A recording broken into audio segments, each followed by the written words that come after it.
Hey everyone, welcome back to Tech Savvy. Today I'm going to show you how to disable sensitive content on Facebook and avoid sensitive content. This video is for you. First, open up the Facebook app on your phone.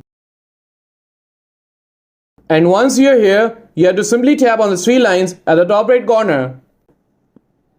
And now tap on the gear icon at the top right corner to open the settings menu. And once you are in the settings menu, simply scroll down until you find the preferences section and then tap on feed.